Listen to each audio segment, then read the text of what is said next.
Welcome in here on a Thursday, February 17th, 3304 Daily. And Steinbach, I'm joined by Lucy West and Will Lachlan today. So, pretty thin crowd, but we are excited to bring the news to you. So, let's get started here with a little bit of. Let's go around Tech Athletics a little bit. Yesterday, the women's lacrosse team, they started off their season strong with a win on the road at a ranked James Madison. So definitely credit to them. And 3304 Sports will be commentating on all of their home games. Not sure about the broadcast schedule of that yet, but obviously, big win there. And then the men's and women's swimming and diving teams, they're at the ACC Championships at the moment. And then tonight, women's basketball goes on the road to take on Syracuse. You can listen to that game on Hot 100. Our man Evan Hughes on the call, and your boy right here. He will be producing. I will be producing the game behind the scenes. So very exciting stuff. Baseball starts up this weekend. So right now, everything is just kind of, you've got obviously football's been over, basketball's coming to an end. You got the spring sports really kicking into gear right now. So just overall, a very exciting time. Are either of you fans of the college game when it comes to these other sports? Obviously women's lacrosse is something that just got picked up by the ACC. It's new this season. Baseball. I mean, college baseball right now. College baseball, I'm expecting to see a huge bump in popularity. That minor league baseball, with the fact that the MLB as of now, spring training should be starting soon, but it's not. And the fact that they're still in that lockout, which coming up at the end of the show, I think we're going to have an update on because the players and owners are meeting as of now. I think college baseball is going to take a huge spike in popularity. Softball is obviously playing, and they've gotten off to a really good start. So what are your guys' thoughts on where Tech Athletics is at the moment with everything else new coming in? So I was covering the lacrosse game yesterday for 3304 Sports. Me and Duncan got put on the beat for that, so I'm really excited for that. And they obviously dropped the first game against Jacksonville. They had to go to Jacksonville, Florida, and play that game. And so they haven't played it at Thompson Field yet at home. It'll be the VCU this Saturday. It'll be the first home opener. New coach in Kristen Sierra, and she got her first win yesterday. It was massive. Unfortunately, I couldn't watch the game just because there wasn't any way to watch it for free. But I was keeping up with it with the live stats, and it was just even not watching it still felt kind of exciting just because there was just so many times where they would go back and forth. Virginia Tech was down 9-7 with less than 10 minutes left in the fourth period. And Sophie Student scored 2 goals to tie it. And then Olivia Vergano scored. She's a freshman, scored the first. It was the second goal of her career, actually. She scored a goal in the second period, I believe, for the first goal, and then had the game winner. And so it was really exciting for that with only just a couple minutes left on the clock. It was a big time win. And I mean, it's the first win of Kristen Sierra's tenure here at Virginia Tech as the new coach. And it was also the first win against James Madison in VT lacrosse history, like in 19 tries. This is the 19th game they've played all time, and it's the first win that they've ever gotten. This is a pretty massive victory for non-conference play. ACC women's lacrosse is absolutely stacked. So, I mean, last year, the top 4 teams, I believe, in women's lacrosse were all in the ACC. It was like Notre Dame, Louisville, Syracuse, and I'm forgetting one other. But yeah, so I mean, it's always really tough. So you really do have to rack up the non-conference victories, and it was a massive win to get for the first one, just because Kristen Sierra is also just the first one in program history. So really good momentum builder, confidence builder. So that's really where I've been at for VT athletics, and of course, like the women's team, women's basketball, playing Syracuse, definitely winnable. I mean, it's on the road, but if I'll say this about the women's basketball team, if they can run the table, I think they might have a chance to win the ACC. They're a couple games behind both NC State and Louisville, who are both top 5 teams, but they are. So yeah, they're 2 games behind, but they do play both of them on the schedule. So they'd have to win those games, and then both those teams would also have to lose another game. So kind of still a bit of a long shot, but it is likely, I would say, with 5 games left, that VC women's basketball probably gets like a top 3 to 4 seed for the ACC tournament, and obviously good seeding for the NCAA tournament as well. So exciting in that aspect too. Yeah, we were talking about the women's basketball team. So at some point this week, we were talking about how they can host a weekend and how those massive games down the stretch. I mean, you mentioned they play NC State and Louisville. One of those at home. Both of those at home? No, one of them at home. I think they're on the road to Louisville. The NC State game's at home because they played NC State on the road earlier this year and they lost. Then I think Louisville's on the road. Yeah, so if you steal one of those, I think that you're looking at a really solid resume. You win a couple games in the conference tournament. You look like you're a top 16 seed with the metrics in your favor as well. All right, I do want to clarify because I did misspoke. This was not the first season of Virginia Tech women's lacrosse. I was referencing an article that I read a while ago that had a graphic and it said 2022-23 ACC women's lacrosse, and it had all the teams. And I thought that meant that women's lacrosse was starting this season. No, they've played before. This article is referencing Clemson joining sponsoring women's lacrosse as well as women's gymnastics in 2023, which is something I do want to mention. When you think about electric atmospheres, you think of, in college, one of them that always comes up to me whenever I'm just like perusing the internet or whatever, gymnastics gets like really hype. And honestly, Lucy, you have a strong response to this clearly, but I don't know what would need to happen for it to come here, but honestly, women's gymnastics, like I want to reference a clip I saw just from this season of Auburn. Auburn has one of the best programs in the country, and someone was just doing a set, and the place was packed, and it was rocking. So, I mean, is it crazy? We should totally get gymnastics here somehow, right? Lucy, I want to throw it to you because you definitely have the most positive response here. I was going to bring up Auburn because they had she was a freshman or sophomore, Suni Lee, and she went to the Olympics last, I guess, summer. And after that, the Auburn gymnastics program has just taken off. It's now one of their like top grossing athletic programs, obviously behind the big ones that we're talking about, but it's one of the most upcoming programs that they have. And that stadium is always packed with people going to watch gymnastics, which makes sense. I mean, it's entertaining, it's fun, and it's something that you can understand even if you're not like an avid sports watcher. It makes sense. It's still fun to people who aren't as into like athletics.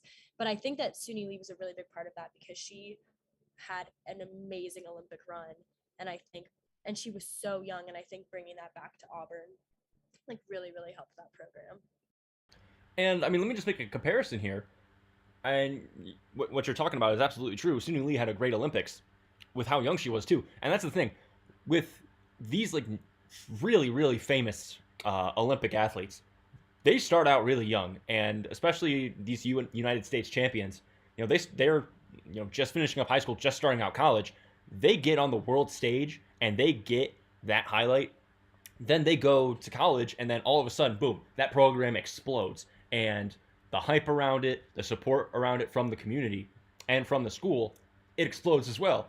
And I mean, just let's make a comparison here. Virginia Tech Wrestling has made a really strong push in recent years, but you throw in a national champion like Mekhi Lewis, and then you start to see people say, hey, that's a place I can go and become a champion. And that's how it really just builds. And I mean, I don't follow the wrestling scene. I know that Mekhi Lewis works with USA Wrestling, so I don't know if he ends up going to the Olympics one day. But if he does and does well, just imagine what that would do for the wrestling program and the support around it from the school, from the community, from the fans. It would make wrestling, which already is a very supported sport here, and when big meets happen, people go, and there's a lot of fan interaction there. But just taking it to that next level, that's the stuff that can happen when you have these young athletes at your school go out and dominate on the international stage. So seeing something like that at Auburn, and just it was crazy. It was just outright pandemonium. It's just people just straight up being hyped for however long they do the set. And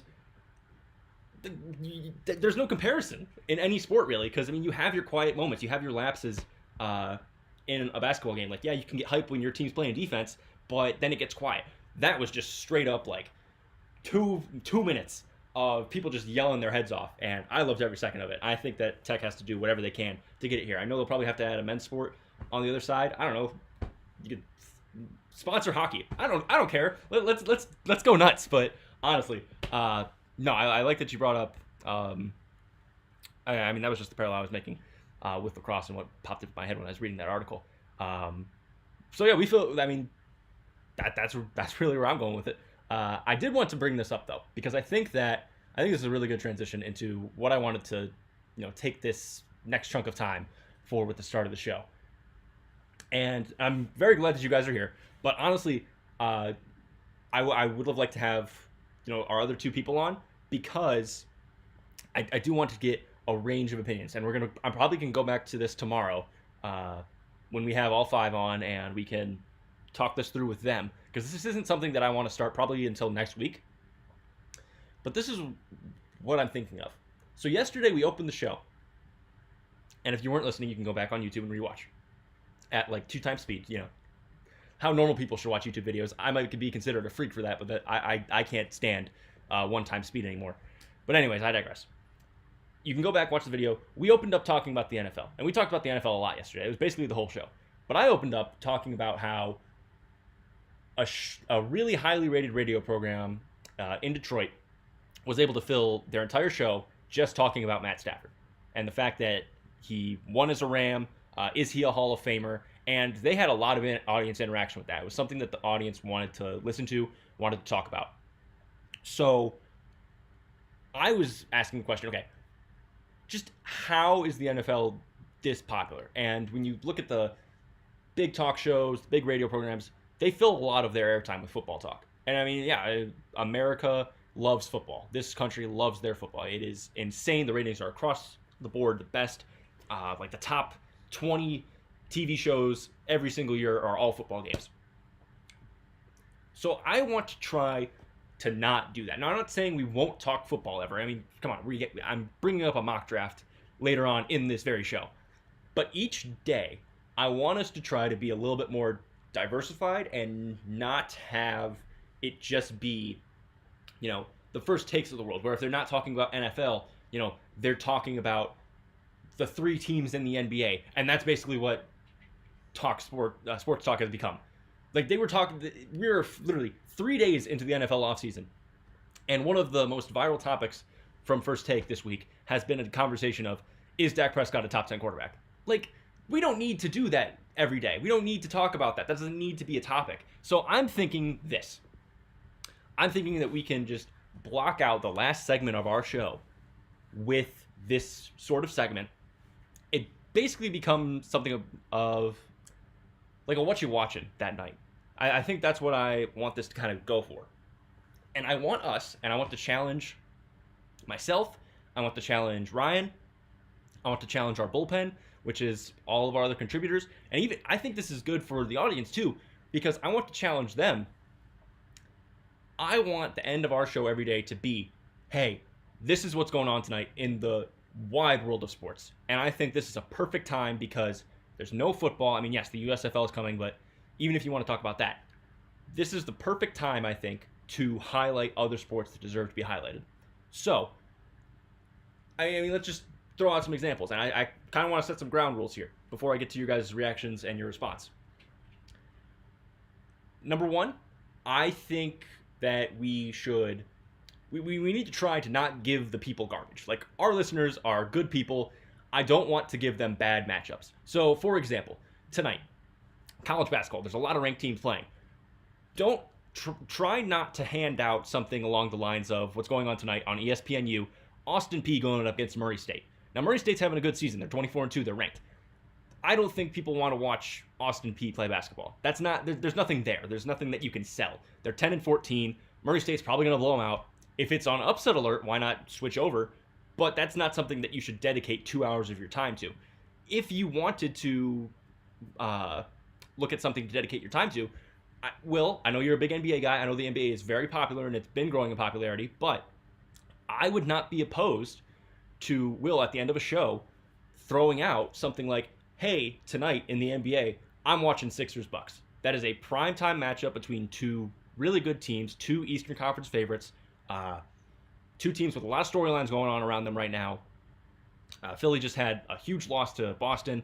You know, Milwaukee's obviously great. They've got Giannis, who has kind of fallen behind Embiid in the MVP conversation, even though maybe he shouldn't have. That's a game to watch. And again, it's the NBA. It's big, but it's not NFL big. And I think if we can highlight that and we can say, hey, let's try to become more well-rounded as sports viewers, I think that can really help us out. One other rule that I will lay out: I want to try to avoid streaming services. And I know that's hard because a lot of sports are on streaming now. Lucy, I know you're an NHL person. I know that everything is basically on ESPN Plus nowadays. So I want to try to avoid that because not everyone has it. So like I can't throw out tonight Caps Flyers. I can't throw that out. It's on ESPN Plus. If you wanted to take the NHL approach, your best bet tonight would be Kraken Jets on NHL Network. Now that's not the best matchup, so maybe you look elsewhere besides the NHL in the world of sports to go to it. Some things that also hurts. I mean, look, we can tell you, hey, there's a big matchup in women's basketball tonight. Louisville, North Carolina on ACCNX. That probably gets the cut too, because again, ACCNX, it's ACC Network's a mess. Let's just call it that. We can tell you, hey, watch the Tech women tonight. They're on ACCNX. That might have to be taken off the table. Also, that does hurt just a lot of other sports that are minor because, I mean, let's talk about it. Baseball starts this weekend for college. College men's baseball starts. So, I mean, you can't really throw out Virginia Tech's opening series. That's on ACCNX. And one thing that hurts me, because I would love to throw this series out, you're starting off the first weekend of college baseball, the first baseball we've gotten in a long time and probably will get for a long time. You've got a top 10 matchup between Oklahoma State and Vanderbilt. That's on ACC Network, SEC Network Plus. Can't really throw that out there.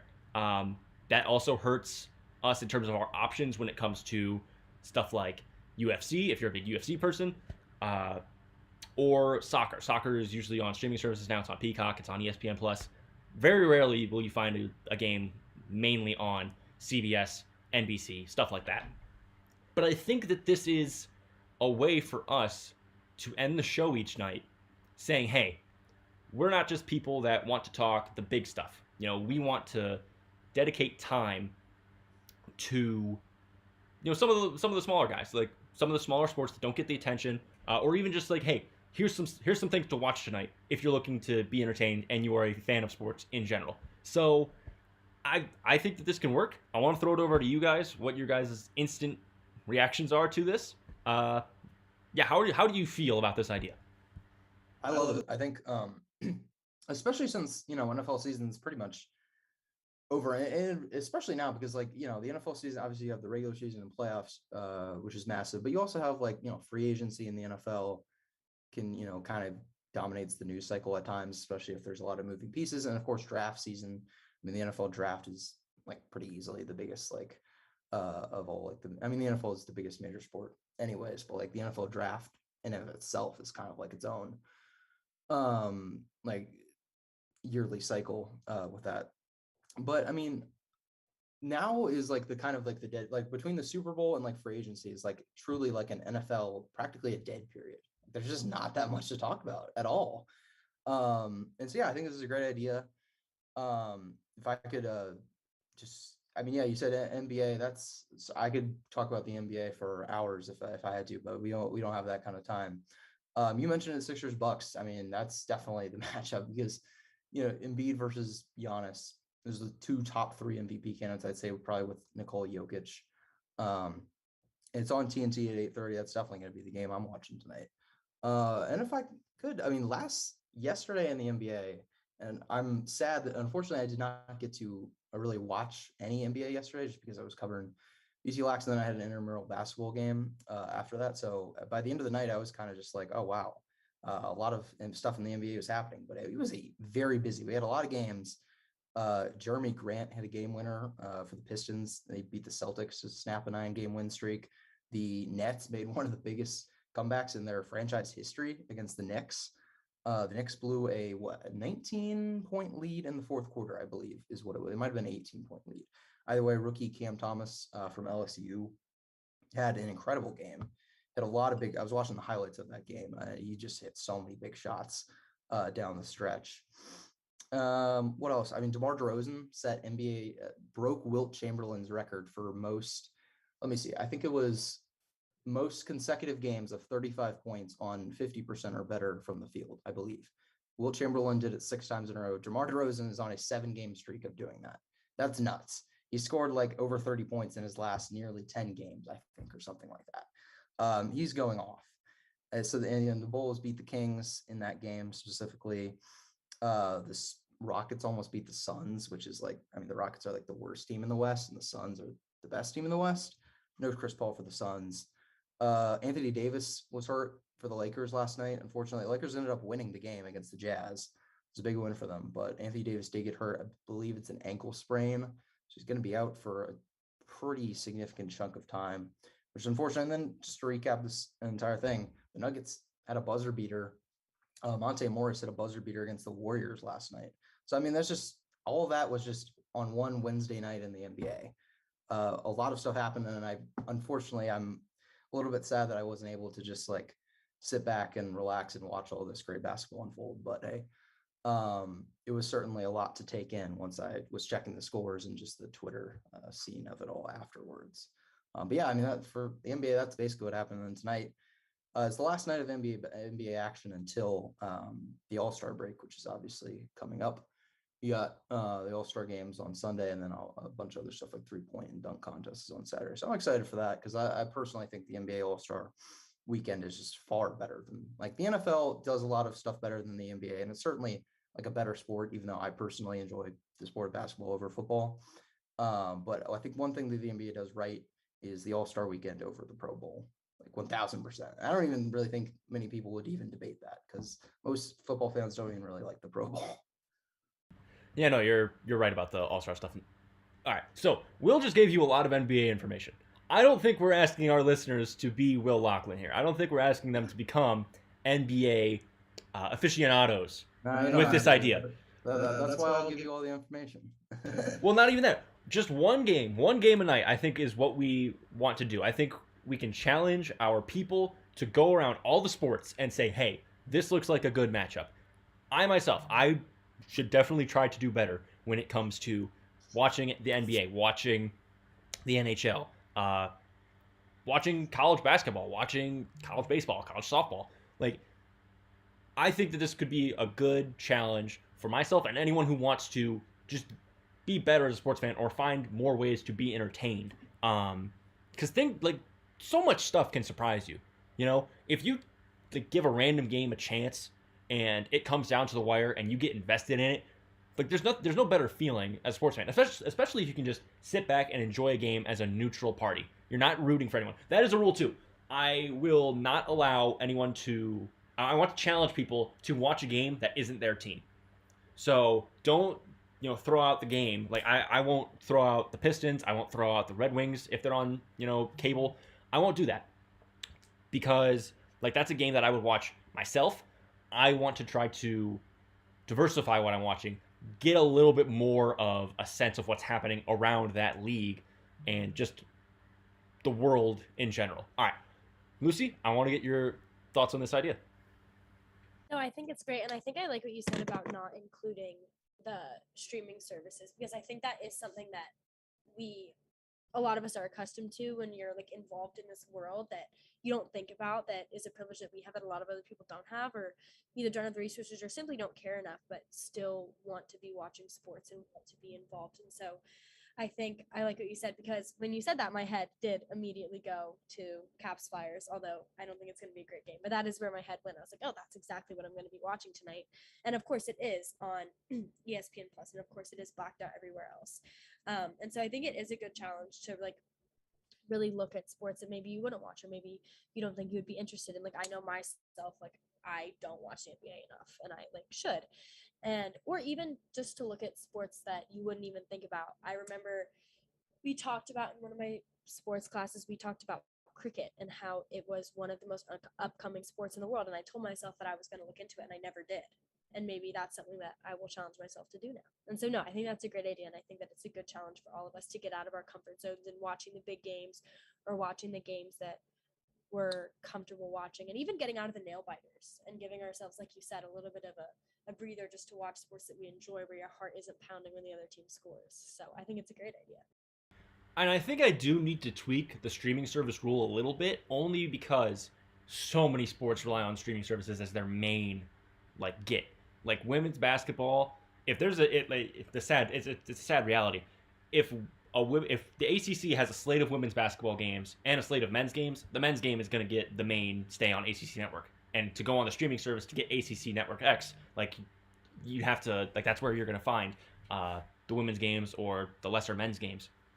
So I might have to tweak that just to instill some fairness and say, hey, there's a big women's college basketball game. It's on streaming, but that's something you should watch. Maybe we just throw in, hey, here's a couple of games on streaming, but it's not our like main get. Like, hey, these are the games on cable. These are the games that anyone can watch with a basic package. So I think I'll have to adjust that there. And even still, again, I want to highlight the big matchups because yes, there are a lot of games on, but if we see a game that's on and it just doesn't have that flair, like again, ESPNU, I'm pretty sure most people have that. It's not necessarily streaming, but I'm not going to give you that Austin P. Murray State game just because it's not the best matchup of the night. So I mean, I would go through that and look at that, and again, I think that it's a good challenge for not picking your team because then you're watching as a neutral party and it helps us get better, it helps us get more informed, and I don't know, I think we can just have a lot of fun with it. And again, I think it can be great for the listeners because they can text in with what they're watching, and then the day after we can comment on like what we watched, what we saw last night. We can open up the show if something crazy happened, like for example, at the beginning of the show yesterday I mentioned in passing, like for a minute, not even, the crazy end to Wake Forest Duke men's basketball.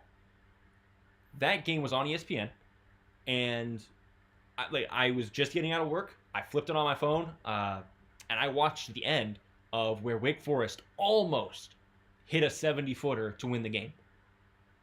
That kind of stuff is something you can take into the next day and talk about and say, hey, this is what we saw last night. And even still, too, the listeners as well, if we didn't throw out a game, but they did, and they comment on what they saw in the game that they were watching, that just makes this whole experience that much better. So I wanted to throw that to you guys. I think we can take a break here. I'm gonna bring this back tomorrow. I'm gonna bring this back up tomorrow with Ryan. He will be back, and I forget who else we have on tomorrow. We got Amber Williams, Ethan Owens, and Nels Williams. We got the Friday crew back. So that's what tomorrow looks like. I'm gonna bring this back. Gonna get their ideas on it, and yeah, hopefully we can get this rolling because I don't know. I was just thinking about it. It's like, hey, we talked a lot of football yesterday, but it's the off season. We can't just do that every day. So I think that this could really help us take like the last 10 minutes of a show and just say, hey, focus on this game. And even still too, just a little throw out there. We're not like sponsored by a sports book or anything, but one of the things that is increasingly helping people get interested in random sports is betting.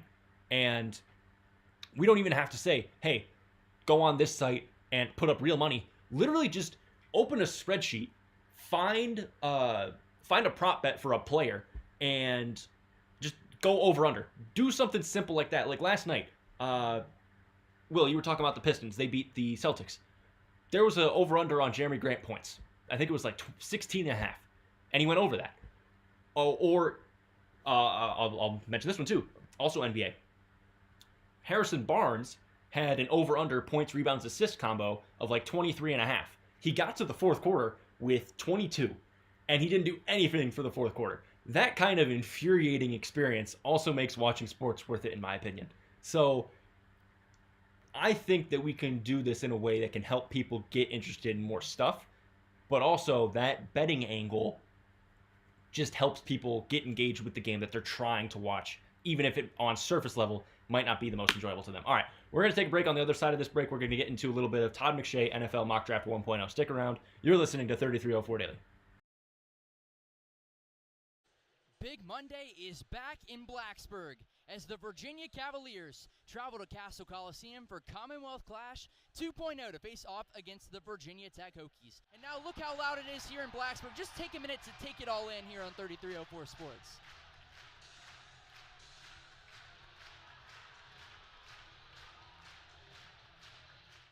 Murphy over now to Aluma on the right wing. Hands it off to Naheem Aline, who pump fakes now back out to the logo. Over to Keve Aluma with 3 seconds to shoot. He puts it up from the baseline for 2 and sinks it. Nothing but net for Keve Aluma, and the Hokies strike first here in Blacksburg. It's 2-0 Virginia Tech. Top of the key, Aluma nearly had it stolen away. Now over to Mutz, who hands it off to Darius Maddox, right baseline. 3, swish! Hokies have a lead. It's a 1-point advantage for Virginia Tech. It's a cutting Maddox, left wing. Over now up top to Keve Aluma. Thought about a 3. He's not going to take it. Will drive down low with 7 seconds to shoot. 22 Maroon puts it up for 2 and gets it to go. Hokies once again retake the lead back and forth here in Blacksburg early on. It's 9-8 Virginia Tech. 15 seconds to shoot, now over to Poindexter, working on Sean Padula, pulls it back out with 8 seconds to shoot. Hokies defense is swarming tonight. Armand Franklin drives in low, pulls up from the free throw line, and gets a runner to go. Reese Beekman, top of the key, gets a screen from Gardner, now over to the East Carolina transfer from the right block, pulls up for 2, nothing but nylon. Murphy now on the right wing, tries an open 3, that's money from downtown. Hokies are within 2, 18-16 Virginia with 6:55 to play. Padula hands it over to Justin Mutz. Now back up top to David Gassan, who swings it over to Darius Maddox on the right wing. Maddox tries to get something going, over now to Hunter Couture straight away. 20 seconds to shoot, now over to Sean Padula, left wing. Tried to get a screen, won't get it, and we'll pull it back out with 15 seconds to shoot. Over now to Justin Mutz, who gets it over to David Gassan. Hand off Hunter Couture, drives in low. Now a no-look disc to David Gassan, who slams it home for 2. All tied up at 25. Cafaro top of the key with 17 seconds to shoot. Now over to Malachi Poindexter on the right wing, working on Darius Maddox. Over now to Beekman with 12 seconds to shoot. Gardner down low now with 10 seconds to shoot. Pump fakes, puts it up for 2 and rattles one home. Cavaliers once again retake the lead as Jaden Gardner is taking over. He's got 15 already here in Blacksburg, and the Hokies trail by 2 with 40 seconds to play. And Virginia will go into the locker room with a 29-25 lead here in Blacksburg. Now, Mutz backing down Gardner, lays it up with the right hand, too short, offensive rebound poked up by Mutz, and he lays it off the glass and in. Strong drive by Justin Mutz, and he's got the first bucket of the second half for the Hokies. Gardner fading away, 15-footer, rattled off the rim, fell off the left side, rebound Storm Murphy. Crossing the timeline is Murphy, off the screen from Aluma, dish to the inside, Keve Aluma slams it down with authority, and Blacksburg is dynamite tonight. Is Kihei Clark, Clark at Murphy, from the top of the key, gives it off, Beekman left wing. Coming off the Shedrick screen, Beekman with the right hand, stuffs it home. And we are tied in Blacksburg. Beekman once again crossing midcourt on that vaunted VT logo if you're a Wahoo fan. Lob to the inside and the stuff home for Caden Shedrick. Aline, fancy dribbling, 10 seconds on the shot clock on the Carillion Clinic logo. Justin Mutz, baseline drive from the right side. This to Aluma, who soars into the night sky and slams it down. Hokies lead by 6. Tony Bennett wants to talk things over. Timeout Virginia. 2:16 left to go in the game. Hunter Couture thought about a 3, left wing. Justin Mutz inside now, left block, Keve Aluma. Here's Aluma from 15 feet away. Backing down Shedrick. Back to Aluma. Keve fades away from 15 and he rattles it home. Up and over Caden Shedrick. Hokies lead it by 8 as we approach a minute to go in the ball game. Beekman. Top of the key, guarded by Keve Aluma, crossing on Keve, lost his dribble momentarily. Beekman a drive, lays it up with the left hand, no, rebound is there. Naheem Aline tipped it to Hunter Couture, and they're gonna run out the clock. Tony Bennett calls off the guard. Clock continues to wind, 3, 2, and 1. Virginia Tech has won 6 straight. And they're starting to make their case for the NCAA tournament. 62-53, the final score from Blacksburg. Welcome back. You're listening to 3304 Daily. All right, 205. Okay, so Todd McShay, NFL, one of ESPN's mock draft guys, him and Mel Kiper. McShay has finally released his first mock draft post Super Bowl. So we're going to go back to what we did about not even 10 days ago. We talked about Jordan Reed of The Athletic, his 2-round mock draft. So we're going to go through the same 6 teams that we mentioned as local. And we're going to highlight who they picked according to Todd McShay. So let's get off and running here. Let's start with Carolina at 6th overall. And let's do a little bit of compare and contrast here. So in Jordan Reed's mock draft, Carolina drafted Malik Willis, obviously quarterback from Liberty. Here, Todd McShay has them taking 6th overall, Sauce Gardner from Cincinnati, the number 1 cornerback off the board for McShay. Now, I really like Sauce Gardner. I like him a lot. Honestly, I think I might like him more than Derek Stingley as the number 1 corner in this class. His numbers are just off the charts. He played really well against Alabama. The corners as a whole did. It was just the fact that they could not stop the run, and that's really what happened. I mean, Williams didn't really do a whole lot. It was all their tight ends and guys from the slot. So Sauce Gardner is a really good man cover corner. Him and J.C. Horn would automatically to me become the best young cornerback duo in the league. I mean, there's not really a lot of young elite cornerback duos, but that right there would be great. Thing is, they don't have a 2nd round pick, and I don't see options unless McShay thinks that they can go out and land a quarterback with a trade. This would not be a good pick for Matt Rule and company, seeing as that they're on the hot seat. Not getting a guy, because I mean, Sauce Gardner is a really good player, and he can be great coming in to start, but games are won and lost with a quarterback most of the time. And if they go in and don't make the playoffs next season, Matt Rule and that staff likely get canned. So I don't see that being the choice. I don't hate it, but I just don't see them not going quarterback in this situation. Yeah, no, I think well, let's see. You said 6 overall, correct? It probably wouldn't go quarterback at 6 overall, just because from what I've seen, the quarterbacks, and again, I haven't done too much NFL draft, not really like deep into that. I don't really do too much like scouting or anything when it comes to that. But of course, I watch college football enough to know a lot of the guys. And so from what people say, the quarterback class doesn't seem very good, at least from like at the top. Like there's really none of the guys are really like seen as like, oh, this is for sure the number 1 or he should for sure be the number 1 pick, even though quarterback, it obviously has a bump. Like there's plenty of guys who just get drafted 20 spots or 30 spots higher than maybe they should just because they're a quarterback. So for Carolina, probably go best player available.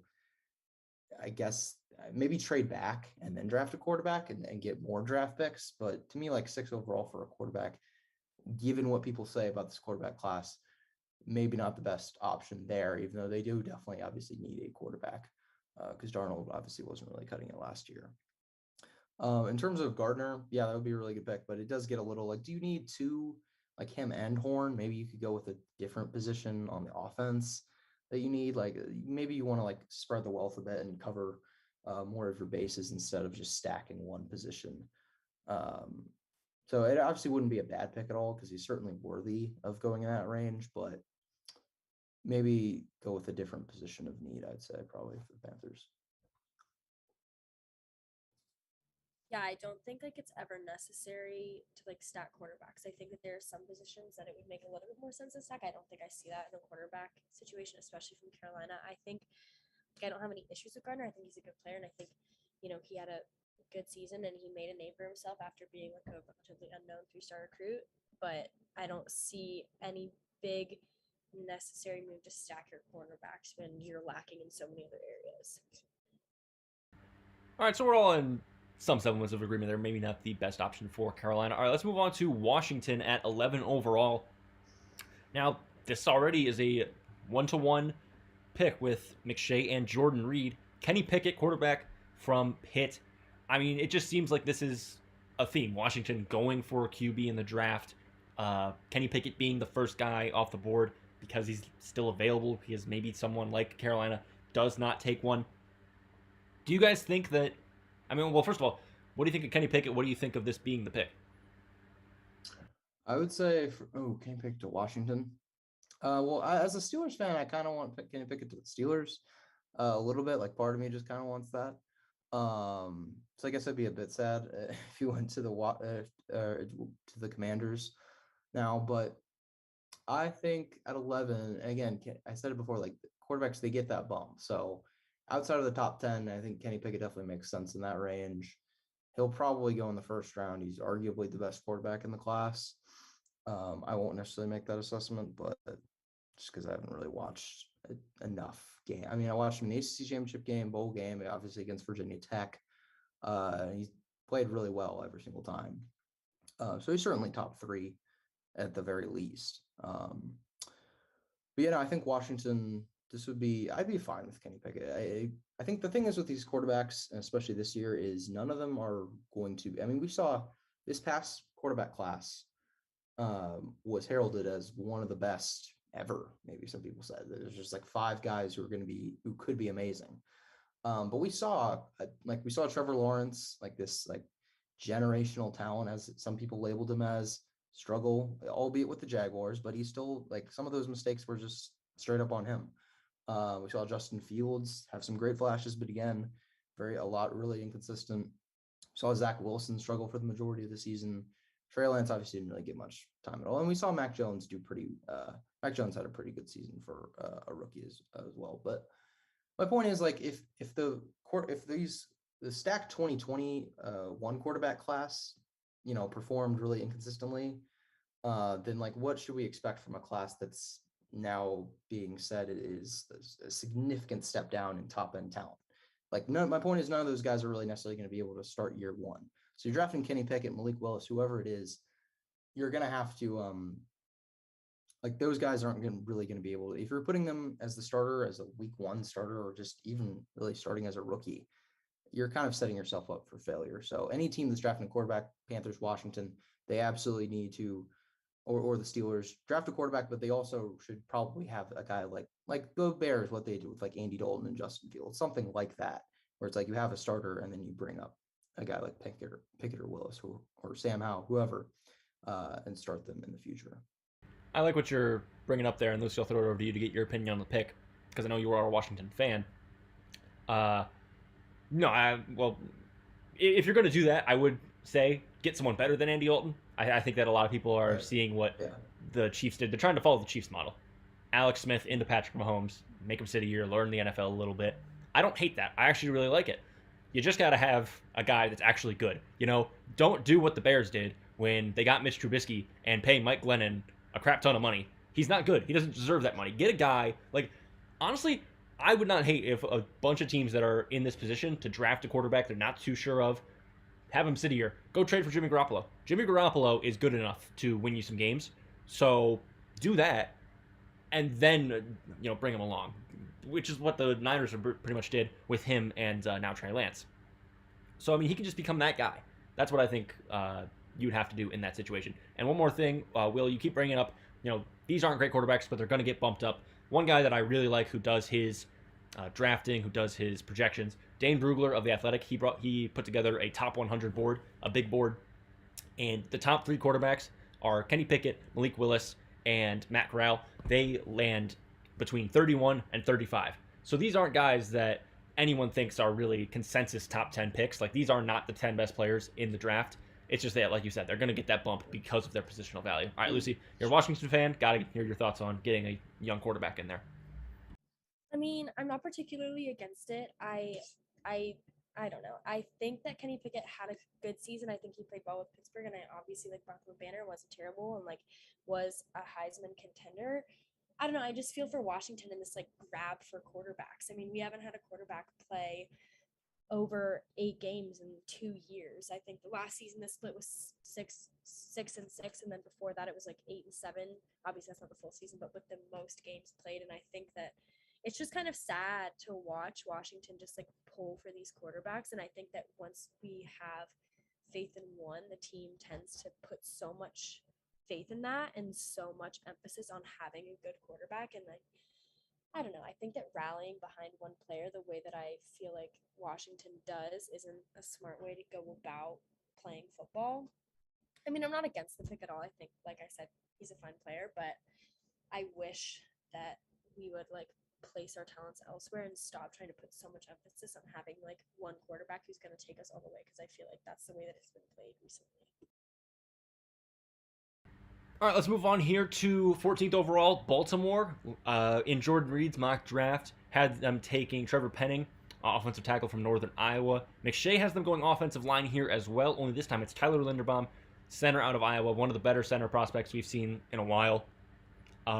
It seems popular that Baltimore is going offensive line. Lamar got sacked a lot, dealt with a lot of injuries up there. I think offensive line, any position at this point, becomes the safe pick, and I think Linderbaum's a stud. I would be so sad if they drafted if the Ravens drafted him before the Steelers pick. Because to me, and I'm a Steelers fan, I don't want to like keep bringing them up. But like they need a center so bad, and like for the Ravens to just like steal right from under them would just be, oh, that would be bad. But yeah, no, and that's definitely a fine pick because I think considering what happened with the Ravens this year, all those injuries, Lamar had a, I guess you could say, yeah, I'd say a down season. I mean, that he's a former MVP. Like he's considered probably a top 5 quarterback before the year, and now you could say definitely he slipped into like the lower part of like the top 10. But again, like the Ravens were really dealt just a hard hand at the beginning of the season just because of all the injuries, especially to their running backs. Offensive line kind of took a step down, so they definitely need a bump there. And then overall, just Lamar Jackson had his injury, which kept him out for a large part, and then also just had a few bad performances in general, with some great performances. The one against the Colts, the one against the Chiefs earlier in the season. So to beef up the offensive line would be good. And I just the thing is another, just to go back to like the positional value, the center is a position where it's like you could have like an amazing talent like Linderbaum, but he's probably not going to go in like the top 10, even though if like maybe he's like a top 10 talent, but because it's like the center position, which just isn't like, it's the least valuable position as most people think on the offensive line behind like guard and tackle. And you just don't see centers go all that high too often. Even though a guy like Creed Humphrey came in and had an amazing year for the Chiefs as a center. He was a 2nd-round pick. So usually you see those guys slip, but Linderbaum going in the top 20 would definitely be something, because I think he's arguably a top 10 talent, but he'll probably go late 1st round just because of like the positional thing that goes on with centers.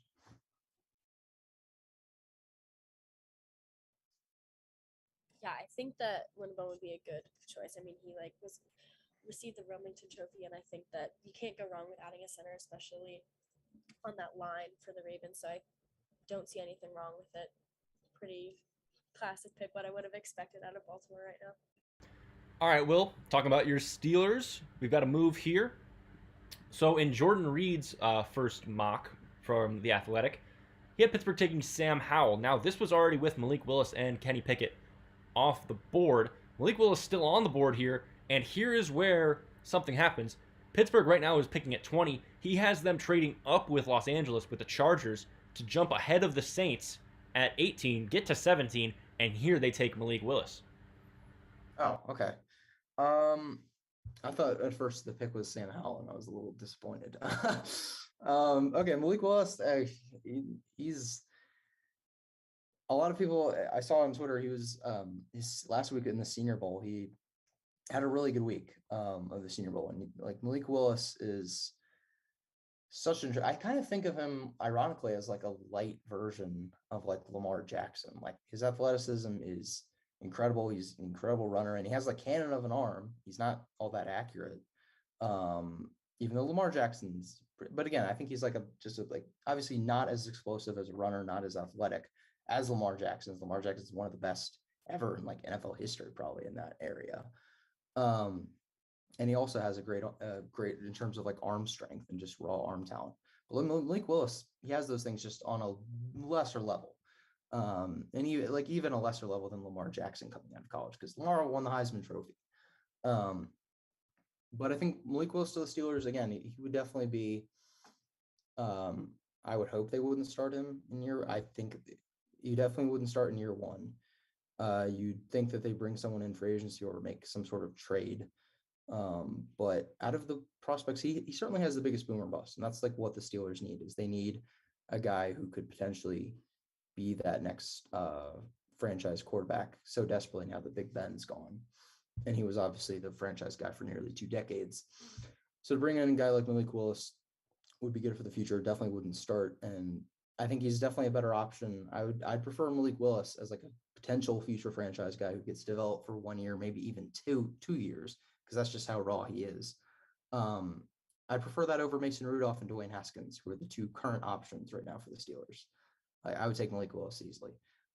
Malik Willis, his highs, like what he does when he's having a really good game, it's pretty incredible. Like you think this guy's like top 10, but then like his lows, like his worst games are just like, how is this guy even like sometimes he just doesn't even look draftable and with some occasionally some of the mistakes he makes.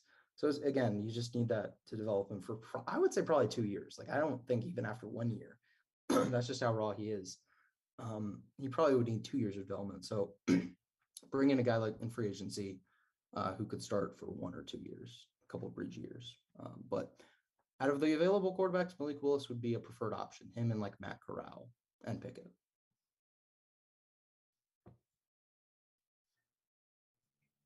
Yeah, no, I definitely agree with having him wait for 2 years. I think that it's hard to bring such a young kid into a team that like has franchise guy for so long and has had the fan base, and the team has been able to kind of glom onto that one franchise player. And so I think that pushing him into that right now and having him start there wouldn't work out well for them. I think that they need to give him some time to kind of understand how to go into a team that has been so used to like having one quarterback that they're playing under and kind of getting used to that.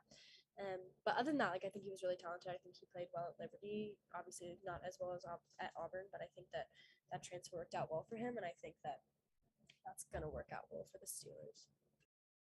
All right, let's move on now to the 26th overall pick. Our boy Jake Lyman's team, the Tennessee Titans. In Jordan Reed's mock draft, had them taking Chris Olave, a wide receiver. I did not understand that pick personally, but this one I do love a lot. George Karlaftis, edge rusher out of Purdue. I think George Karlaftis is incredible. This is a really good edge rusher draft, and George Karlaftis to me is a guy that keeps getting overlooked. I've seen a lot of him in the Big Ten. I think that Dane Brugler was the one that put him as his second rated edge. Someone put him as his second rated edge over Aiden Hutchinson. Like that like core group of four guys, Karlaftis, Hutchinson, Thibodeau, Ajabo. Those four guys to me all are just really, really good. So Karlaftis this late is a surprise to me, but I would love this pick for Tennessee. It doesn't feel realistic to me at all because it feels like a player just slipping way too far. But I think this pick would be great for them. They improved on their pass rush a little bit this past season, but just adding another pass rusher, especially with their impending free agents, I think would be really good for them as they try to retool and get back to, AFC relevance. Now, obviously, like the main thing with them is, okay, how do we improve from Ryan Tannehill? I don't think any of these quarterbacks are an improvement from Ryan Tannehill at this moment in their career, and the Titans are definitely a win now team. They can't wait around, so I would not hate this pick at all. Well, before I give any thoughts on this pick, I guess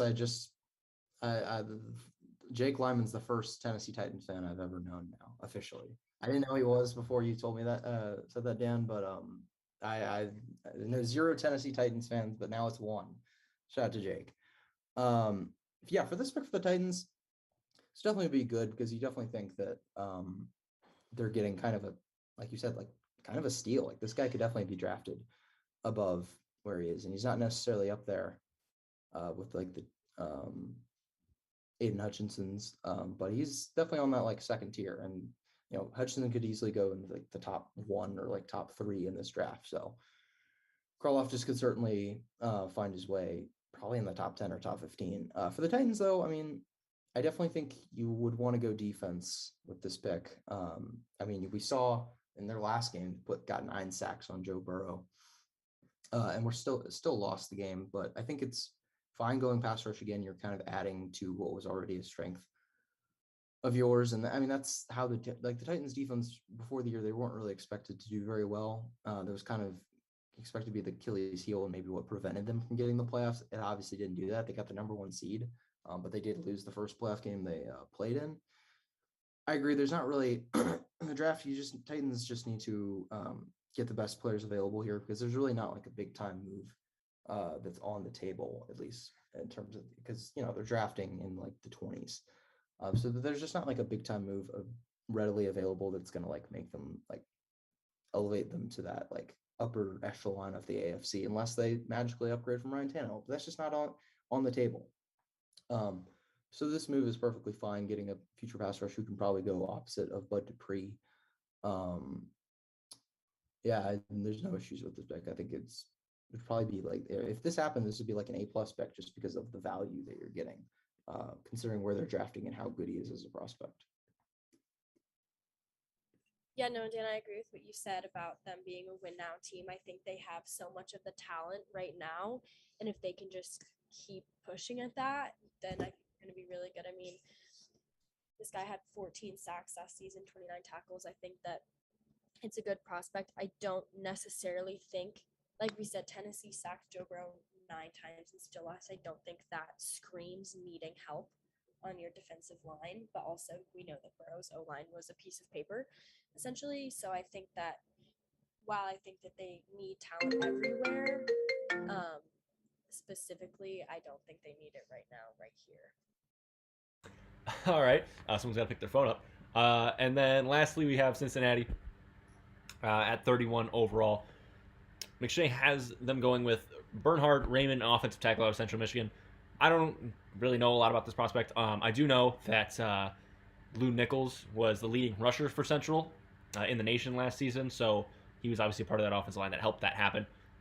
Whatever the case may be, Cincinnati has to go offensive line. I don't think there's any disagreement there from any of us here. Oh yeah, no, for sure. Offensive line is definitely the way to go for the Bengals. And I think, I mean, the Bengals coming off a Super Bowl appearance and loss, they also have, I believe, the 5th most cap space, and the projected at least to have like potentially like the 5th most cap space. So they could easily make improvements on the offensive line in free agency, but also in the draft. Like the first 2 picks should definitely be offensive line. And I mean, the offensive line in this class is pretty solid there. So you definitely get some guys. I think at tackle, the Bengals tackles aren't the worst. It's just their interior is super weak. Center, guard, just not a lot of there. So you got to get an improvement at guard, I'd say, in the first couple rounds, somewhere in round 1 or 2. But I mean, for that outlook for the Bengals, if they can improve the offensive line, like sky's the limit. I've said before, there's only, I believe I actually threw this stat out here on this show a few weeks ago. There's only 3 quarterbacks ever to lose a Super Bowl and go back. That's Tom Brady, Peyton Manning, and Kurt Warner. And Joe Burrow, you know, obviously in a second year, lost the Super Bowl, would be the 4th quarterback if he could do it again. And I'm not saying he's never going to do it. It's just, I don't know, according to that stat, the odds are against him. But then again, like if you think if the Bengals improve the offensive line, their defense is pretty solid. Just signed Zach Taylor to an extension. And their weapons core is probably, like, Ja'Marr Chase is probably going to be the best receiver in the league in like a year or 2, him and Justin Jefferson. And I mean, they have T. Higgins, Tyler Boyd, Joe Mixon, like they're stacked everywhere. So you improve the offensive line, more than likely they're going to reach another Super Bowl at some point, even though maybe not next season. Because to me, it's them, the Bills, and the Chiefs. But offensive line, clearly the way to go here. Yeah, I agree. And I also agree that I think that this offensive line class is strong. I mean, I think that the projected number 1 pick in the draft right now is an offensive tackle, and Evan Neal possibly going to the Jags. So I don't know. I agree that if they can get any centers and guards, they can. That's a good move. All right, guys, thank you. All right, so that is the Todd McShay mock draft, and we're coming up on under a minute here. So here's your MLB lockout update. We still don't have a season. How about that? No, players just countered with another offer, and it's mayhem. The season, it's a mess. That's what I'll go with. All right. Well, maybe we'll talk a little bit more about it tomorrow. Thank you guys for listening in on a Thursday. We will see you tomorrow, 3304 Daily. Lucy, Will, thank you guys so much for joining me. Take care, everyone. Have a good rest of your day.